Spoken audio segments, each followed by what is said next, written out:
السلام علیکم ورحمۃ اللہ وبرکاتہ۔ رب اشرح لی صدری ویسر لی امری واحلل عقدۃ من لسانی یفقہوا قولی ربنا زدنا علما اللہم فقہنا فی الدین اللہم ارنا الحق حقا وارزقنا اتباعہ وارنا الباطل باطلا وارزقنا اجتنابہ۔ آیت نمبر 51 سورۃ الاعراف تک ہم پڑھ چکے ہیں۔ ہم ریکیپ کر لیتے ہیں آگے چلنے سے پہلے۔ اعوذ باللہ من الشیطان الرجیم، بسم اللہ الرحمن الرحیم۔ ونادى اصحاب الاعراف رجالا يعرفونهم بسیماهم قالوا ما اغنى عنكم جمعكم وما كنتم تستكبرون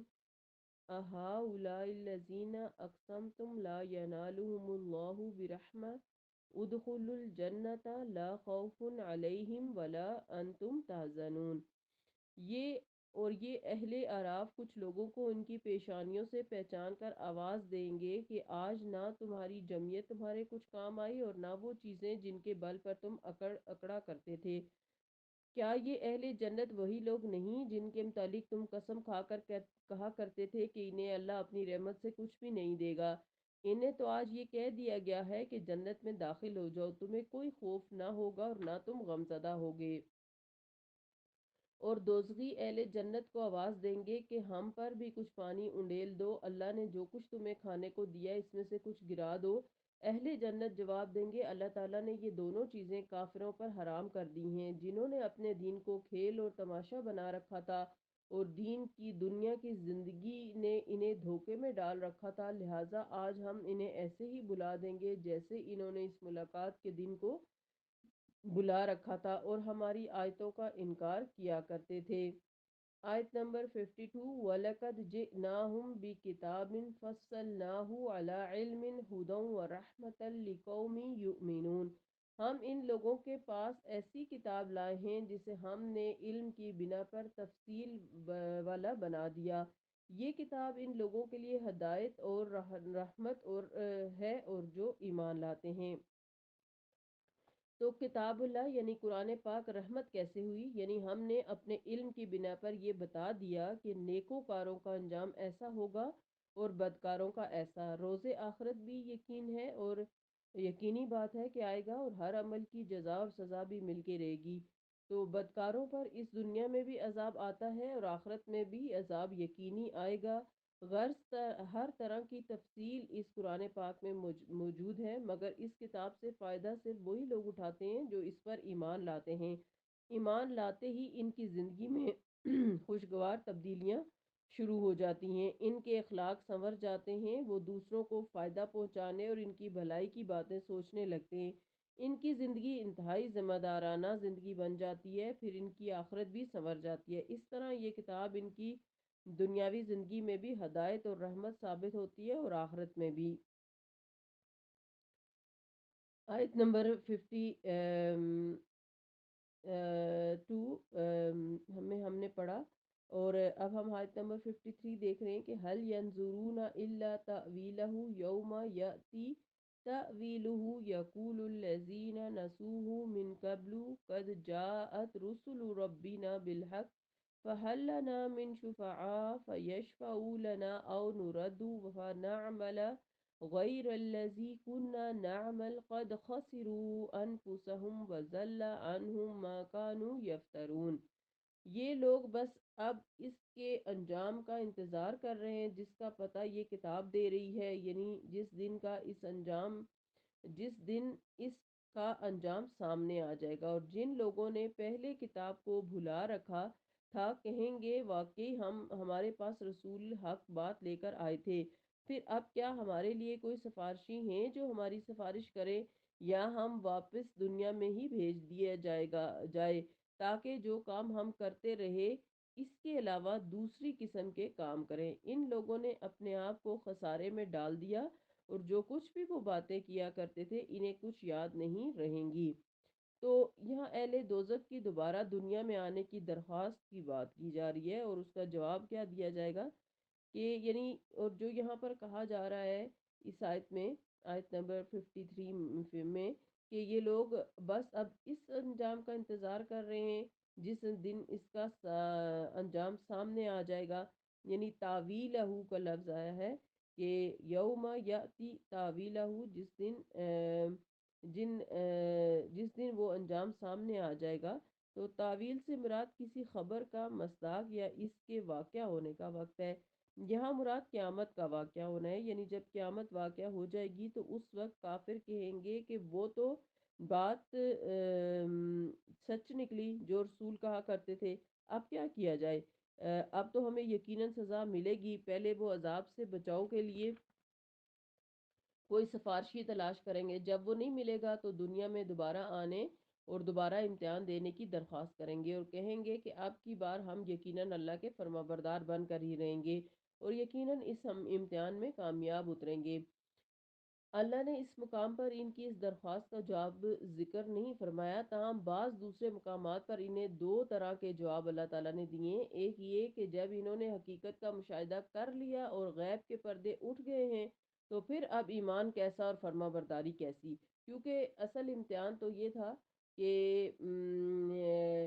ایمان جو ہے اس کی صفت یہی تھی کہ غیب پر ایمان لایا جائے، اور آنکھوں دیکھی چیز پر تو کافر بھی یقین کر لیتے ہیں، لہٰذا اس وقت ایمان لانے کا کچھ مطلب ہی نہیں ہے اور نہ ایسا ایمان کسی کو کوئی فائدہ دے سکتا ہے۔ دوسرا انہیں یہ جواب دیا گیا کہ اگر انہیں دوبارہ دنیا میں بھیج بھی دیا جائے تو یہ بدبخت دنیا کی رنگینیوں میں پھر اسی طرح کھو جائیں گے اور اسی طرح کے نافرمان بن جائیں گے جیسے پہلے تھے، اور انہیں یہ وعدہ یاد تک نہیں رہے گا جیسے دنیا میں جو کچھ یہ لوگ باتیں بنایا کرتے تھے آج انہیں ان میں سے کچھ یاد نہیں پڑتا، اسی طرح دوبارہ دنیا میں جا کر اس وقت کے وعدے کو بھی بھول جائیں گے۔ تو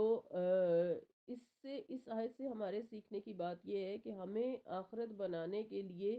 اچھے اعمال کے لیے کوئی الگ سے وقت نہیں دیا جائے گا۔ یہ جو ہمیں دنیا کی زندگی دی گئی ہے اسی میں ہم نے دنیا بھی جینی ہے اور آخرت کے لیے بھی اعمال کرنے ہیں، اور وقت جو ہے ہمارے پاس یہ اللہ کی سب سے بڑی نعمت ہے، اور اس وقت کو ضائع کرنے سے ہمیں بچنا چاہیے اور اپنے وقت کو اللہ تعالیٰ کی فرما برداری میں لگانا چاہیے، قرآن پاک کو سمجھنا چاہیے اور اس کے مطابق زندگی گزارنا ہمارا اول مقصد ہونا چاہیے، کیونکہ وقت کی مہلت اگر ختم ہو گئی تو پھر کسی کو کوئی فائدہ نہیں ہو سکے گا۔ آیت نمبر 54، اِنَّ رَبَّكُمُ اللَّهُ الَّذِي خَلَقَ السَّمَاوَاتِ وَالْأَرْضَ فِي سِتَّةِ أَيَّامٍ ثُمَّ اسْتَوَى عَلَى الْعَرْشِ يُغْشِي اللَّيْلَ النَّهَارَ يَطْلُبُهُ حَثِيثًا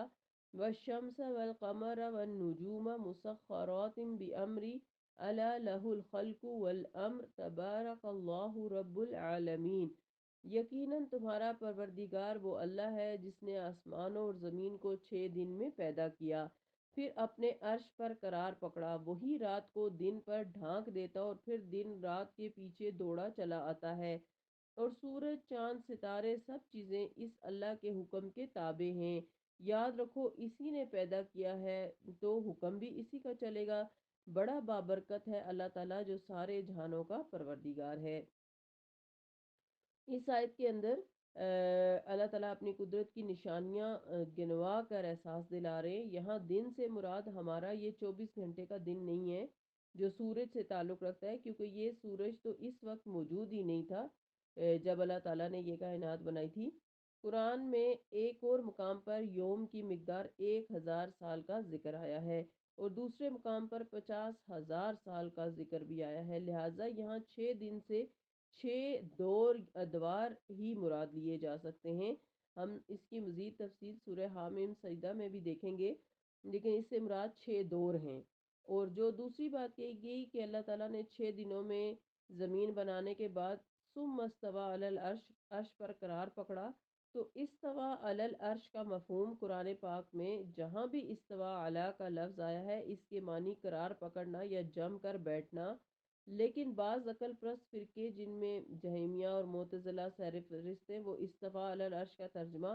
عرش پر متمکن ہونا یا کائنات کے نظام پر غالب آنا یا زمانہ اختیار و اقتدار سنبھالنا وغیرہ سے کرتے ہیں۔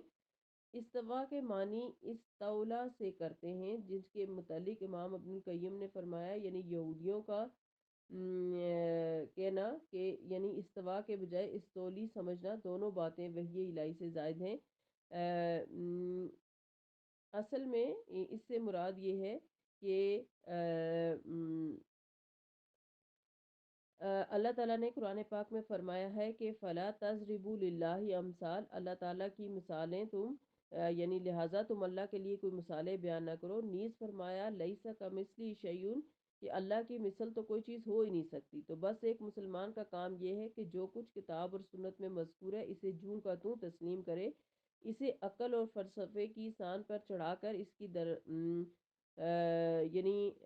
خود سے اس کی تعویلیں نہ کرے، اور ایک مسلمان کا شیوا نہیں ہو سکتا اور نہ قرآن ایسی فلسفانہ باتیں کرنے کا متحمل ہو سکتا ہے، کیونکہ جن لوگوں پر یہ قرآن نازل ہوا وہ امی تھے اور فلسفانہ باتیں ہرگز نہیں کرتے تھے۔ تو استوا علی العرش کا معنی یہ ہے کہ اللہ تعالیٰ جو ہے وہ اپنے عرش پر جو ہے وہ موجود ہیں۔ اب کس طرح موجود ہیں یہ ایک جو کیفیت ہے مجہول ہے، اور اس کے بارے میں سوال کرنا جو ہے وہ بدعت ہے۔ ہم اس بات کو جان نہیں سکتے کہ اللہ تعالیٰ کس طرح عرش پر استوا کیے ہوئے ہیں۔ ہمیں ہمارا ایمان ہے کہ بس اللہ تعالیٰ عرش پر ہے، اور اللہ تعالیٰ کا عرش اس کائنات میں سب سے بڑی چیز ہے۔ تو بس ہمیں یہی چیزیں اپنے ذہن میں رکھنی چاہیے، اور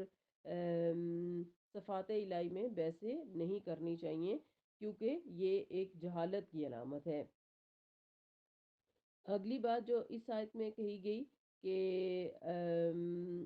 اللہ تعالیٰ جو ہے اس نے رات کو دن پر ڈھانپ دیتا ہے اور پھر دن کو رات کے پیچھے دوڑا چلاتا ہے، اور سورج چاند ستارے سب چیزیں اس اللہ کے حکم کے تابع ہیں۔ یعنی اللہ تعالیٰ زمین اور آسمان کو پیدا کر کے عرش پر قرار پکڑنے کے بعد بیٹھ نہیں گئے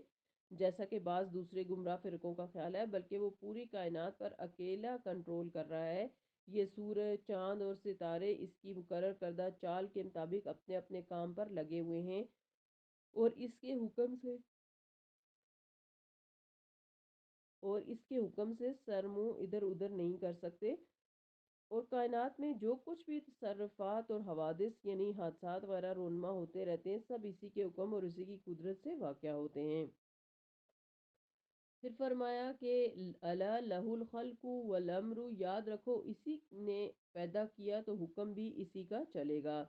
یعنی حاکمیت اعلیٰ صرف اللہ کے لیے ہے۔ یہ نہیں ہو سکتا کہ کائنات کی ایک ایک چیز کا خالق تو اللہ تعالیٰ ہو، اور تدبیر امور کائنات میں دوسرے بھی اس کے ساتھ شمار ہو جائیں یا شامل ہو جائیں۔ کوئی بارش برسانے کا دیوتا ہو تو کوئی فصلیں پیدا کرنے کا،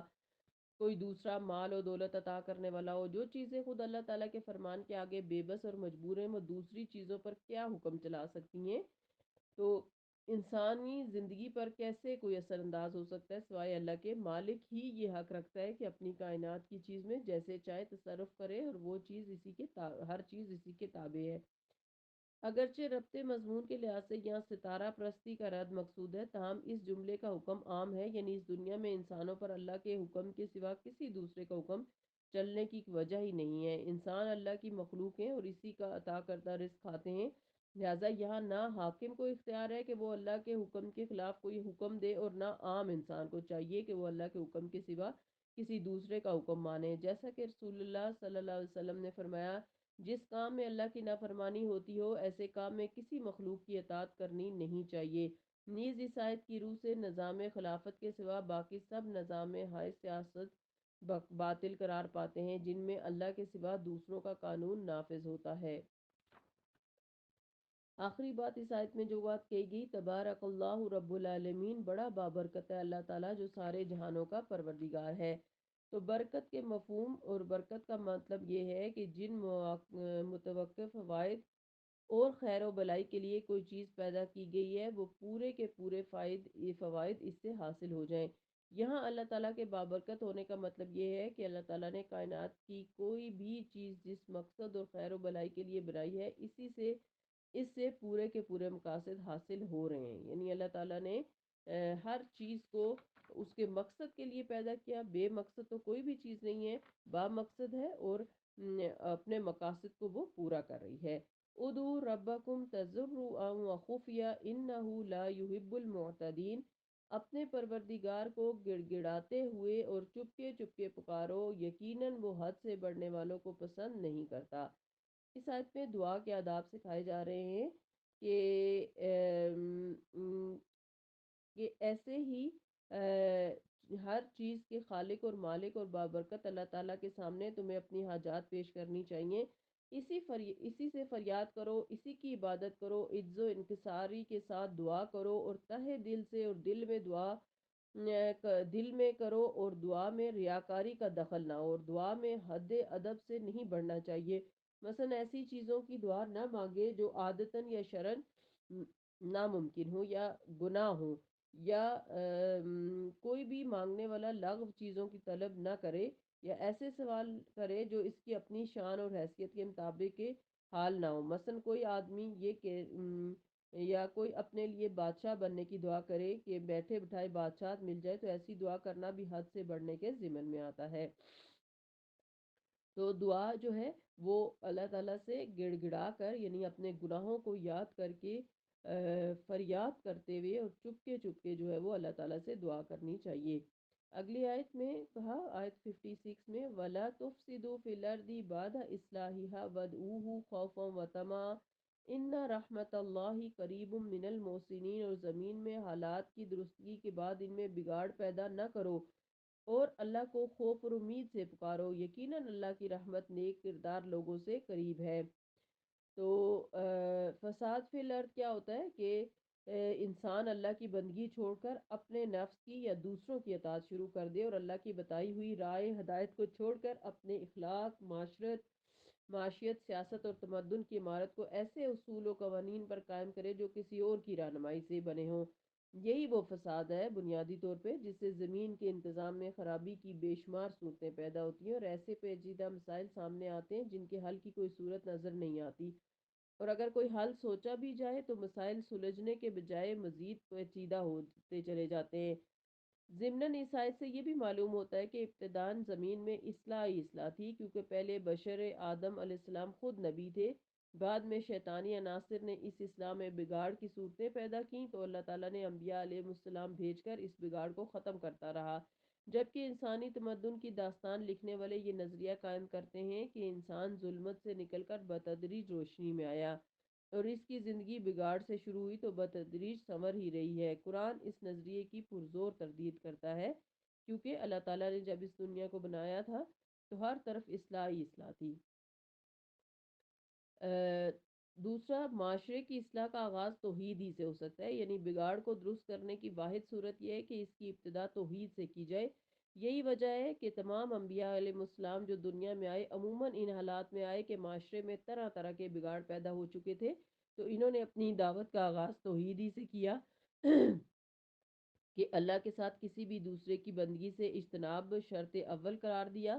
یہ اصول اپنانے کے بعد معاشرے سے برائیاں خود بخود رخصت ہوتی چلی جاتی ہیں۔ اور اسی آیت میں اللہ تعالیٰ نے پھر دعا کے مزید آداب سکھائے کہ وَدْعُوهُ خَوْفًا وَطَمَعًا، اور پکارو اللہ کو خوف اور امید سے، ان رحمت اللہ قریب من المحسنین، یقیناً اللہ کی رحمت نیک کردار لوگوں سے قریب تر ہے۔ تو خوف اور طمع سے پکارنے کا مطلب یہ ہے کہ اپنی تمام امیدیں اللہ سے وابستہ رکھے اور اس کی رحمت سے کبھی مایوس نہ ہو، اور ڈرنا اس بات سے چاہیے کہ کسی غلطی یا تقصیر کی وجہ سے کہیں اللہ کی بارگاہ میں مردود ہی نہ بن جاؤں۔ دونوں پہلوؤں کو بہرحال ملحوظ رکھنا ضروری ہے، تاہم اللہ سے حسن ظن کا پہلو غالب رہنا چاہیے، جیسا کہ درج ذیل حدیث سے پتہ چلتا ہے کہ جابر بن عبداللہ انصاری رضی اللہ عنہ کہتے ہیں کہ آپ صلی اللہ علیہ وسلم نے اپنی وفات سے 3 دن پہلے فرمایا، تم میں سے ہر شخص کو مرتے وقت اللہ سے حسن ظن رکھنا ضروری ہے۔ یہ صحیح مسلم کی روایت ہے۔ تو ہم سب کو بھی اللہ تعالیٰ سے خوف کے ساتھ، یعنی خوف اپنے گناہوں کا کہ جو ہم نے کیے ہیں یا آگے ہم سے کوئی گناہ نہ ہو جائے، اور طمع یعنی اللہ تعالیٰ کی بخشش کی لالچ کہ اللہ تعالیٰ ہمارے گناہوں کو معاف فرما دیں گے، ہمیں بخش دیں گے، اس کے ساتھ ہمیں اللہ تعالیٰ کو پکارنا چاہیے۔ تو 4 چیزیں اس آیت کے اندر بتائی گئی ہیں کہ اللہ تعالیٰ کو گڑ گڑا کر اور چپکے سے پکارو، ٹھیک ہے، گڑ گڑا کر ایک اور چپکے سے دو، یعنی 2 چیزیں بتائیں گی اوپر والی آیت میں کہ اللہ کو کے سامنے روتے ہوئے اور عاجزی کے ساتھ اللہ کو پکارو، اور چپکے پکارو، یعنی نمائش نہ کرو لوگوں کے سامنے جو ہے وہ زیادہ رونا دھونا اور اونچی اونچی دعائیں مانگنا اور عاجزی دکھانا، یہ چیز اللہ کو پسند نہیں ہے۔ اور تیسری بات کہ اللہ کو خوف کے ساتھ پکارو، اور چوتھی یہ کہ لالچ یعنی امید ہو رکھو اللہ سے کہ انشاءاللہ اللہ تعالیٰ ہم پر اپنا خصوصی کرم کریں گے۔ اللہ تعالیٰ ہم سب کو اپنے فرما بردار، ذاکر، شاکر اور صابر بندوں میں شامل فرمائے۔ اس قرآن پاک کو پڑھ کر اس کے مطابق زندگی گزارنے کی توفیق عطا فرمائے، آمین۔ سبحانک اللہم و بحمدک، نشہد ان لا الہ الا انت، نستغفرک و نتوب الیک۔ السلام علیکم ورحمۃ اللہ وبرکاتہ۔